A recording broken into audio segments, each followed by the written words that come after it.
Assalomu alaykum, hurmatli televizor ko'rguvchilar, qadrli do'stlar. Aql farosatlik ajdodlarimiz ming yillar mobaynida ipak to'qib, ipakdan uchsig'i yarashimliq kiyimlarni kiyib, jumladan ipakni vosita qilgan cholliq ipak yo'li madaniyatini barpo qilib, jahon ahlining ko'zni qamashtirgudek mo'l madaniyat meroslarini yaratgan edi. Ipakni material qilgan ipakchilik madaniyatimiz bugungi kunda qanchalik bozor fursatiga ega. Bizda ipakchilikning madaniyat asosiga va uning madaniyat obraziga nisbatan qanchalik tushuncha mavjud? Mana bu savollar bugungi suhbatimizning muhim nuqtasi. Men oldi bilan bugungi suhbatimiz taklif qilingan to'rdagi aziz mehmonlarni tunishtirib o'tay. Xinjiang Pedagogika universiteti tarix va millatshunoslik institutining doktori, kiyim-kechak tadqiqotchisi Hasanjon Oblaz. Xinjiang O'zturiq xalqaro so'z cheklik shirkatining direktori Abdulaziz Abduqodir.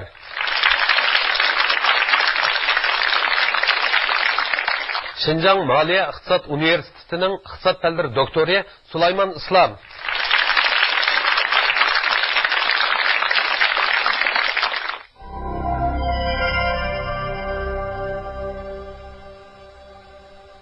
Texnoloji hamda birdan-bir kiyim-kechak materiallarning ichida tarqalish doirasi eng keng, madaniyat qiymati eng ustun, ko'p manbalik madaniyat shakllantirgan alohida bir madaniyat hodisi deb aytish bo'ladi.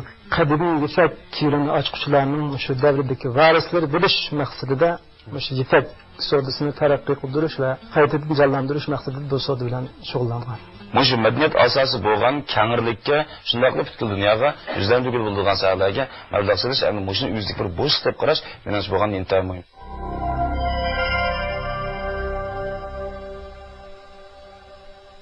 Endi Hasanjon muallim, shu ipakni to'qish, ipakni bilish, bayqash, ipakdan chiroyli kiyimlarni kiyish va ipakchilik madaniyatidan iborat mushkil tirik madaniyatni barpo qilish bizning ajdodlarimizga boshqa turk tilli millatlarga nisbatan aytganda balduroq nisib bo'libdi. Ham siz izchil ipak yo'li madaniyatiga ko'ngil bo'lyapsiz, ham kiyim-kechak tadqiqotchisi bo'lish sifatingiz bilan mushaqda muayyan tushunchaga ega. Ham sizdan so'rab qolsam, ipak degan hukm qanday ta'bir beramiz? Ipakchilikning qisqacha tarixi bizni zodi qanday qilgan? Nimani ipak deymiz degan vaqtida pila uchun bu dastlabki pedagogikani shakllantirdi. Bu pedagogikani shakllantirib bo'lgandan keyin aslida pil uçib ketish kerak. Lekin insonlar uniki o'sha pedagogika holatda shakllangan vaqtida ma'lum bir xil masjid yiplarni ishlab chiqara oladiganligini bilgandan keyin pedagogikani qozonda qaynatib, qaynatdi. Uni suzib olib, uni maxsus o'sha ipak o'sha masjid yip ayirish mashinalari bilan uni unda ipak suzib olgan. Shuna bo'lganda u ipakning o'zi hamda hozirgacha butun insoniyat madaniyat sohasida hamda birdan-bir bunda aytish qiladi, birdan-bir kiyim-kechak materiallarning ichida tarqalish doirasi eng keng, madaniyat qiymati eng ustun, madaniyat manbasi qilmoqda ko'p manbalik madaniyat shakllantirgan alohida bir xil madaniyat hodisi deb aytish bo'ladi. Ipakning materiali tabiiy oqsil talosi deb aytish bo'ladi. Bu ipakning o'zini alohida qilmoqda asosan ozoda, isil sifatlik, havo o'tishchanligi yuqori deb qaralgan shunga mayli tabiiy fan sohasida yoki ijtimoiy fan sohasida bo'lsin, ipakning o'zini ham insonniki ikkinchi terisi deb sifat bergan. Pedagogikadan ipak ishlab chiqarishning o'zi butkul insoniyatning madaniyat ahvolidan qaragan vaqtida albatta shu hozirgi ma'lumotlar qaragan vaqtida shu elimizning Chungoning ichki o'lkalari va burungi shu G'arbiy rayon tavalligida va shu undan boshqa Hindiston, Braziliya qatorliq dunyoda ipakni eng boy ishlab chiqargan deydi. Ipakniki mush pedagogikadan ishlab chiqarilishi va uniki mush ipakni vosita qilgan ipakchilik mush texnikasining shakllanishi butun dunyo jadid vaqtida Jungoniki mush asosan Zhejiang, Jiangsu, Shandong, Chongqing qatorli joylarda bir qadar markazlashgan. Undan boshqa keyincha mush milodining oldi keyinida mush G'arbiy rayon bilan mush ikki o'lkalarning madaniyat aloqasini ko'proq ilib berish bilan mush G'arbiy rayonning o'zida hozir Xinjiang va keng ma'nodagi G'arbiy rayonda Xinjiang O'rta Osiyo joylarida ipakni ishlab chiqargan tarixmi bu vaqtgi materiallar deyilgan. Bu vaqtgi materiallar bizning rayonimizda asosan shu Xotan va Qashqar rayonidagi madaniyat izlarida ko'proq uchraydi. Masalan, Xotandagi Niya qadim qabristonligida shu Han sulolasi davriga oid bo'lgan eng dastlabki ipak to'qilma tepilgan. Mush to'qilmalarning ahvolidan qaragan vaqtida eng dastlabki shu tabiat dunyosidagi oddiy bir pil qurti insoniyat biz insonlarga nima ato qildi desam, bu ipakni bosib qolgan ipakchilik texnikasi va ipakni bosib qolgan madaniyat almashtirishni shakllantirgan deb aytish bo'ladi. Ipak garchi moddiy buyum bo'lgan bo'lsa-mu, uni to'qish, uni kiyish, uni setishdan iborat. Mushundaq nurg'un omillar uni bir tirik madaniyat sifatida biz bilan chambarchas bog'lagan. Mush nuqtadan aytganda ipakchilikningki madaniyat omillari qaysi nuqtalarda ko'proq gavdalandi? Ipakni bosqiga xolasida insoniyatniki shu qadimgi zamonlardan boshlab toki yaqingi zamonlargacha insoniyatniki shu madaniyat aloqasi, iqtisodiy aloqa, siyosiy aloqalarning har birida ipakning o'zi bir vosita bo'lib kelgan. Bu mush ma'noli aytgan vaqtida ipakniki madaniyat qiymatini oldi bilan birinchi nuqtadan bunda xuloslash bo'ladi. Birinchi qiymati uniki shu xalqaroliq madaniyat almashtirishdagi roli yoki xalqaroliq madaniyat qiymati deb aytish bo'ladi. Bir ipakning taqilishi hozirning o'zida savdogarlar orqali sharqdan g'arbga oson taqilgan bilan, lekin qadimgi zamonning o'zida u bir noyatli qoy ketishlar bilan noyat nurg'un jafoliq ishlar bilan munosabat bo'ladi ekan. Ikkinchi qiymati deb aytgan vaqtida buniki ipakniki madaniyat qiymati degan vaqtda inson bilan insonniki bilan tabiat o'tirisidagi bir garmoniylik munosabatni shakllangan madaniyat ixtiro qilish qiymati. Bu madaniyat ixtiro qilishning qiymati deganda boshqa madaniyat hodisalari qilgan vaqtda biroz farqlanadi. Chunki bu ipakning o'zi biz shu ipakchilik texnikasini egallagan yerga qarab olsak bo'ladi. Bu intoyin inchik xizmat. Hatto shu jarayon olmush ipak ishlab chiqarish jarayonidagi bir halqalarda bir chatoq chiqib qolsa yoki bir niyat buzilib qolgan shu bo'lsa ipakniki shu sifatiga noit zo'r ta'sir etadi. Shunga mush ikki jihatdan xuloslash bo'ladi deb qarayman. Abdulaziz apandim, siz qancha yoshingizdan boshlab tijorat bilan shug'ullangan? 15-16 yoshimdan boshlab tijorat bilan aflashgan, 17 yoshimda rasmiy so'r bilan shug'ullanishga boshlagan. Dastlab siz tijoratni qaysi kasbdan boshladingiz? Tunji tijoratim biryan tasmi bilan do'g'chilikdan boshlagan. Tavuz qo'g'in bichib satdim, sham setib baqdim, har xil kitob, daftar, mayliq soat, velosiped, nalg'o televizor, girin buyumlari, farfur qochqucha buyumlar, tiriyon, asar atiqa, sumka, mavayxona, oshxona degandek 99-yilgacha shu turli tijoratlar bilan shug'ullandim. 99-yildan hozirgacha shu ipakchilikka 13 yil asos kasbimiz shu ipakchilik bilan shug'ullanyapmiz. Demak, siz tijorat jarayonida 1993-yili, undan keyin 1996-yili va 98-yili 3 qitim savdoda kayni-kaynidan cho'ng ziyon tortibsiz. Bu rost shunday bo'lgan. Ammo shu 3 qitim kayni-kaynidan og'ir ziyon tortdim. 1998-yilgi oxirgi ziyonim kelimi cho'ng bo'lib, hatto butun sarmoyamdan ayrilib qolmay, urug' tuqqan do'stlarimga xali ko'p qarzi bo'lib qolgan ishlar bo'lgan. Endi shu 3 qitimlik savdoda mag'lubiyatga uchragan vaqtingizda, yana tushkunlashib ketmay, yana umidvor yashapsiz. O'rningizdan dast turib, o'zingizga 3 yig'iz gapni bir angushtar sifatida o'zingiz foydalangan so'z qatorida shu gapga cho'nqur muhabbat bog'labsiz. Ayni vaqtda sizni o'rningizdan dast turishga undigan shu 3 angushtar yoki 3 jumla so'z qaysi? Men shu 3 qitimlik kayni-kayndan og'ir ziyon tortish bilan haqiqatan ba'zi vaqtlarda umidsizlangan chog'larim bo'ldi, lekin yana qayta o'ylanish orqali o'zimning shu tijorat usulimda ba'zi xatoliklarni borligini his qilib yetdim. Undan keyin shu 3 shart ostidagi tijorat planini tuzib chiqdim. Demak, yarim yildan ko'proq vaqt tijorat qilmay shu plan o'ylandimda. Shu tijorat planini tuzib chiqdim. Buning birinchi sharti axloqqa, aqidaga zid kelmagan, durust halol tijorat qilish. Ikkinchisi boshqalarga naf yetkazoladigan, boshqalarga ozgina bo'lsin chuqur naf yetkazoladigan tijoratni qilish. Uchinchi shu iqtisodiy unumi yuqori kasblashgan muqim tijoratni qilishni o'yladim. O'ylab nurg'un tijorat turidan o'yladim. Bu shartimizga uyg'un kelamdi deb. Undan boshqa bu 3 xil mening ko'z qarashim, angushtarim. Shu tijoratda mayli savdogar yoki korxonachi bo'lmasin, mayli ma'muriy xizmatchi, huquqdor va yoki hunar kasb egalari bo'lishidan qat'iy nazar chuqur rioya qiladigan, ya'ni ishonch, umidvorlik birinchisi. Ikkinchisi qizg'inlik, ya'ni asabiy birilib ishlaydigan qizg'inlik.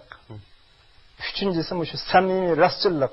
Yuqorqi shu 3 amilni har qanday bir ishda shuni qo'lini olsa chuqur muvaffaqiyat qozona oladi deb qarayman. Endi siz qanday sabab tufaylidan mush yipakchilik savdosi bilan qachon shug'ullanib qolgan? 99-yilning oxiridan boshlab shug'ullanib kelyapmiz.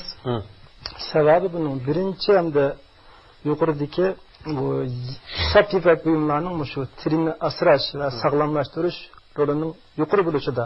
Chunki bizning shartimizga uyg'un.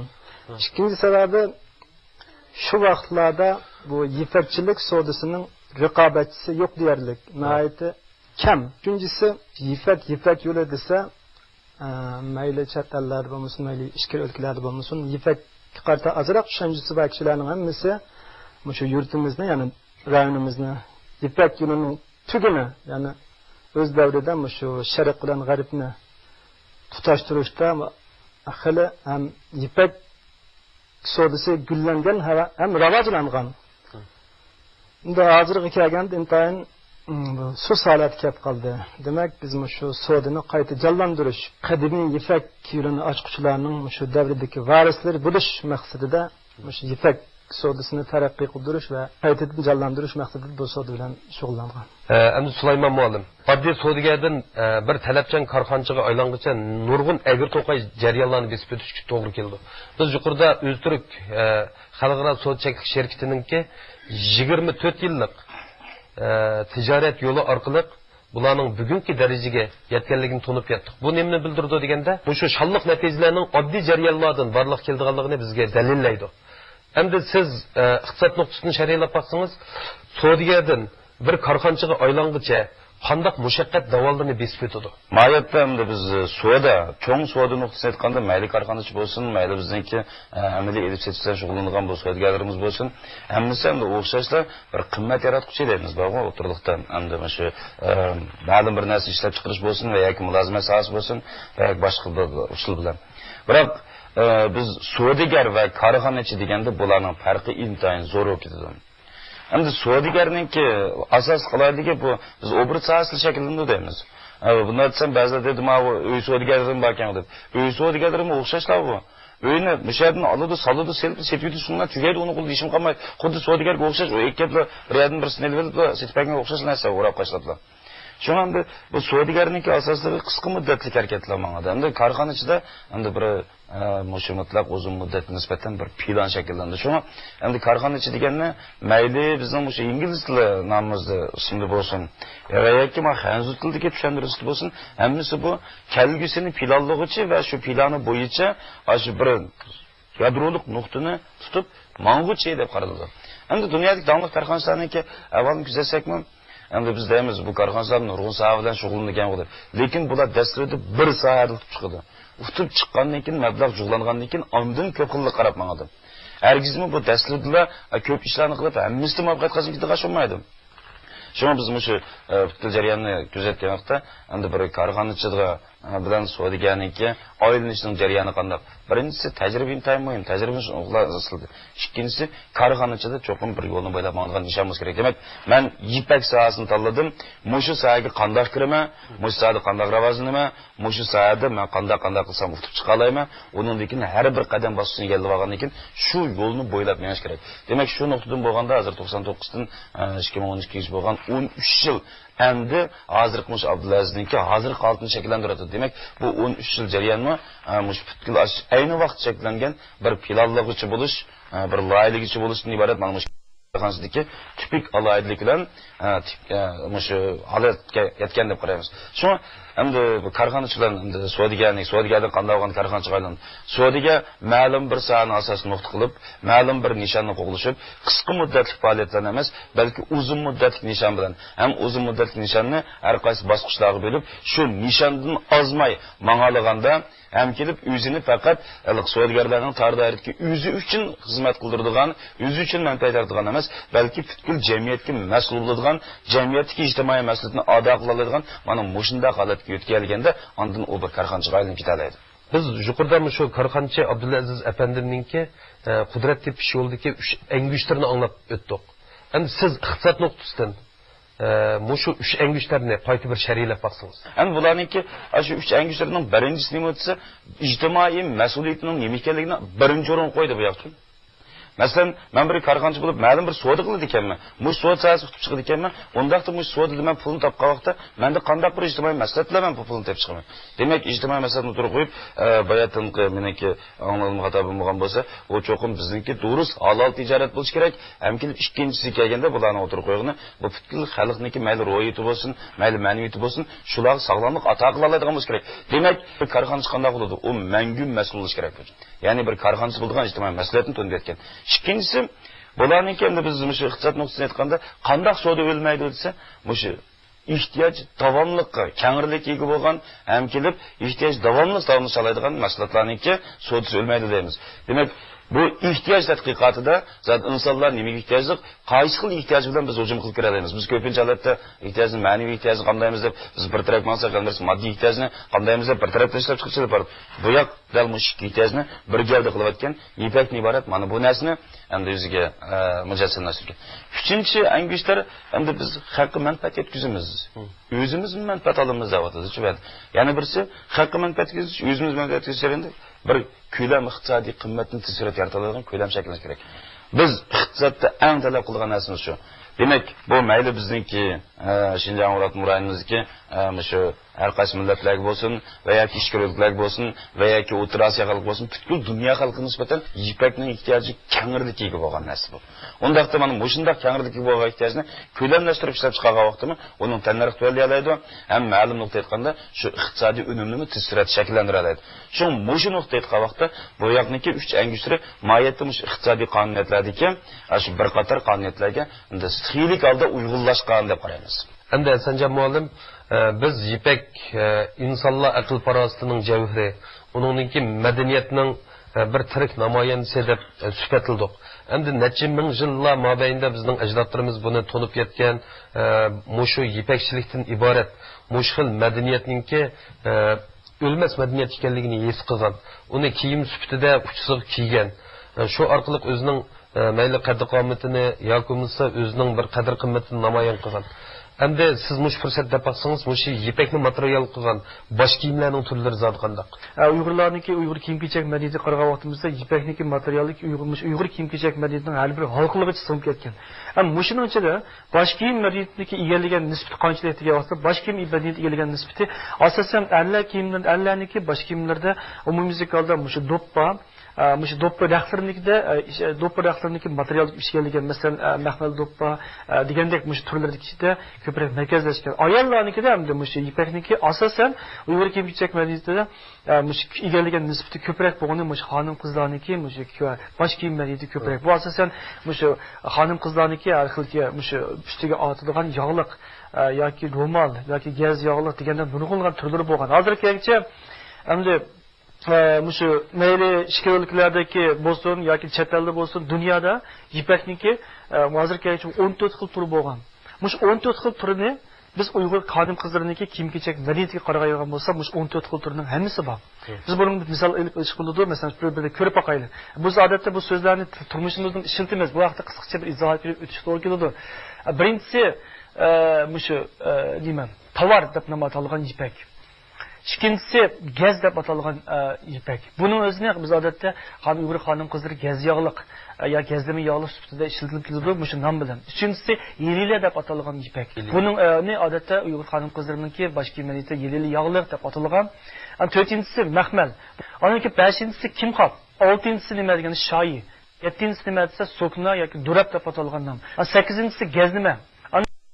To'qqizinchisi biz qilin shoyi deb ataymiz. Buni xonim qizlarda qilin shoyi yog'liq deb ataydi.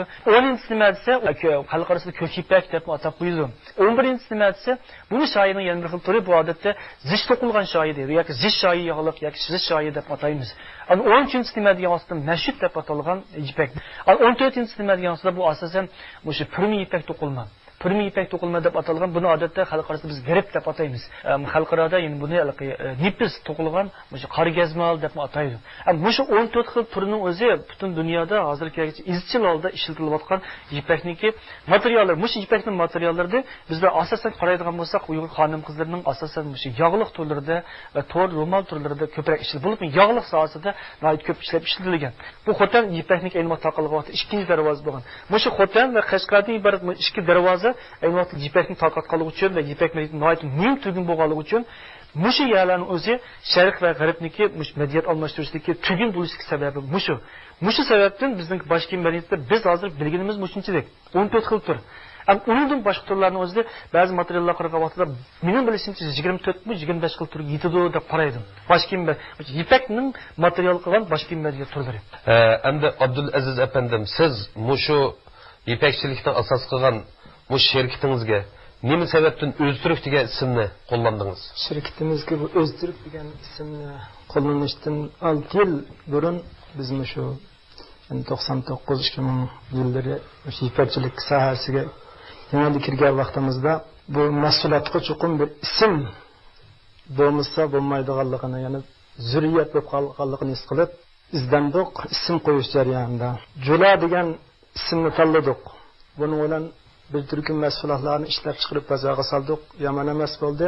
Endi aldimamdik deganni o'ylashib, texnik yaxshiroq ism topayli deb izlanib, oxirida shu qadimiy Uyg'ur ism familiyalari degan kitobni izlashga boshladik. Shu kitobni izlanish orqali shu O'ztürk degan ism diqqatimizni chekdi. Nima uchun deganda shu davrda, ya'ni biz yanada shu sohaga kirgan davrda, hali ham hozirmi bizning asos xiridalarimiz shu O'rta Osiyodan, ya'ni Qozog'iston, O'zbekiston, Qirg'iziston, Tojikiston, Turkmaniston, Ozarbayjon degandek shu O'rta Osiyodan keldi. Endi bu O'ztürk degan ismni qo'llansak, ularni tez ham qabul qila oladi, asli tuta oladi. Demak, bu tovar markamizni xalqaro yuzlantirish, dunyoga yuzlantirishda oson bo'lsin uchun bu ismni tovar markamizga va shirkatimizga endi oldirdik va qonunlashtirdik. Bu shu ipakchilikni asos qilgan, ya'ni qanda boshqa tijorat turlari va sanab boqamsiz? Bizning asosliq shu ipakchilikni asos qilgan turlardan yuqorida Sanjam muallim aytib o'tgandek, raq turidan 10 xil turdan boshqa shu Ürümchini markaz qilib, Abdulmur rayonimizning har qaysi joylari va O'rta Osiyoda bo'lib, 20 necha o'rinda shu sap ipakdan ishlangan O'ztürk markasidagi har xil yog'liq sharfalar va raq turlari bilan shug'ullanib kelyapmiz. Undan boshqa shu Turkiya va Italiyadan kirgizgan O'ztürk markasidagi va Ramsar markasidagi aranchi kiyim-kechak va yog'liq sharfa tijoratini qilib kelyapmiz. Sanjam muallim, biz ipak olsun yoki ipakchilik tariximiz yoki ipakchilik madaniyatimiz bizning tushunishimizga ham tadqiq qilishimizga arziydi. Endi bu bir shohona madaniyat. Garchi bugungi kunda qadimiy ipak yo'li xiralashib qolgan yoki o'zining qadimiy saltanatini yo'qotgan bo'lsa-mu, u cho'nqur tarixiy yiltizga va madaniyat asosiga ega deb qaraymiz. Bo'sh nuqtadan aytganda, ipakni asos qilgan kiyimlarningki bizning turmushimizga roli zodi qandaq? Bizniki ipakning o'zi o'sha bizning turmush iste'molimizda ko'pinchalik holda atlas degan nom bilan ko'proq umumlashgan bo'lib, bizda ham kunlik turmush iste'molimizdagi ijtimoiy turmushga roli degan vaqtida biz tuvanki bir nechadan xuloslash qildik. Birisi u ipakning o'zi ijtimoiy salohiyat o'lchamini derak beradigan bir uchur bo'lgan. Ikkinchisi bizning diyorimizda ko'pinchalik holda ipakning o'zi obiyat deb o'tgan shoyi, gazlama, girib deganda nomlardan boshqa bizga eng muhim bo'lgan yeri bizda madaniyat ixtirosi shakllangan. Ya'ni dunyodagi boshqa ipak turlarida birdan-bir atlas nomidagi ipakniki to'qimsiz ishlangan. Bu dunyoda faqat bir Bulut İslamiyet'in aldık yayınında ipakniki tarqılışı bizga erişib, ipakniki erler ve ayollar o'rtasidagi farqni, farqli kiyinishni shakllantirishda ma'lum jihatda rol o'ynagan deb aytish qilib, bu erlar va ayollarni farqlantirishdi. Ko'pincha holda ipak kiyimning o'zi ayollarda markazlashgan bo'ladi. Ipakniki ijtimoiy roli yine qo'shimcha 3-xil rolga xuloslash bo'ladi. Hamda ipak hamda zamoniy turmushimizda asosan bizning xonim qizlarimizda yog'liq turlari bilan ko'proq markazlashgan yog'liq turining ichida ipak ko'proq iste'mol qilingan. Ana bu iste'mol qilishning sababi bu keyincha bir odatdagi bir raq yog'liq turining ichida iste'mol qilingandan keyin bo'lgansiz nima desa bu yog'liq bilan ipak o'zaro olishib uyg'ur xonim qizlardagi bir xil adab axloq o'lchamini shakllantirgan.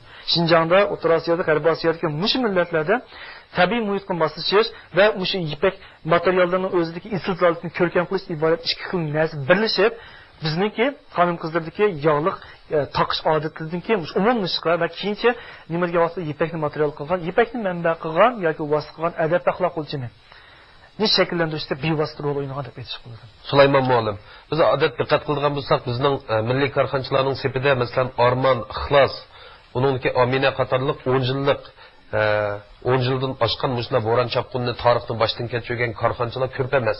Endi nurg'un korxonchilarimiz mushu endi tamtilab mengayotgan yoki davolg'ish vaziyatida yashayotgan yoki 5 yillik tarixga yoki 2-3 yillik tarixga ega korxonchilar ko'p sonliqni egallaydi.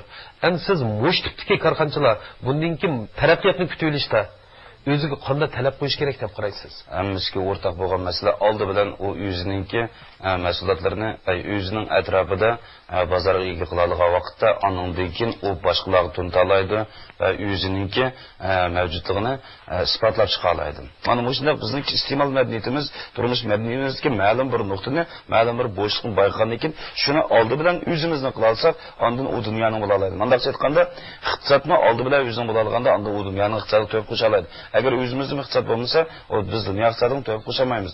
Shunga bunun kelganda madaniyat sohasi deyilgan bir gap bor. Millatning madaniyati ondan dunyoning madaniyati bo'la oladi deb qo'ygan.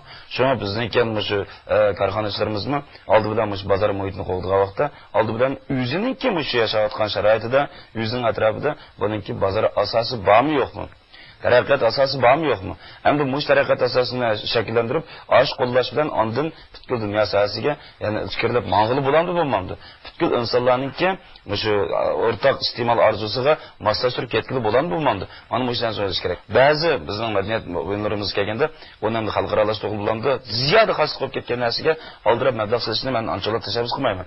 Biroq Muşu medeniyet asası boğan kengirlikke şundaqlı butkul dunyoga yüzlendirgil bo'lgan sohalarga mablag' solish endi muşuni yüzlik bir bo'sh deb qarash menimcha bo'lgan intayin muhim. Shu bizning korxonachilarimiz endi ma'lum bir narsa bugun bozor tepdi deb uning guldida kirish emas, balki bu uzun muddatli bozor bo'lan bo'lmamdi.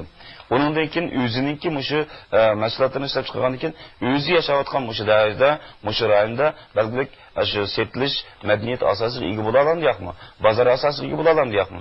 Mana muşularni oldin ola o'ylashish, shu orqali buni xalqaralashish, xalqaro bozor muhitiga moslashtirish, shu orqali butkul insoniyatlarga o'rtaq bo'lgan ehtiyojga aylantirib o'tilganda, undan shu o'yinchilar emas, birinchi avlod, ikkinchi avlod, uchinchi avlod masalalaridagi o'yna taraqqiyot masalasini hal qilib ketadi deb qaraymiz. Yepakchilik o'zgacha madaniyat hodisasi bo'lish sifati bilan noyat keng bozor fursatiga va afzal sharoitga ega. Biz bu qadimiy madaniyatga muhabbat bilan qarab, uningga bozor orqali yondashib, yepakchilik madaniyatimizni texnik nurlantiraylik. Bugungi suhbatimiz mushada oxirlashdi. Kellar hafta ko'rishaylik, xayr xo'sh.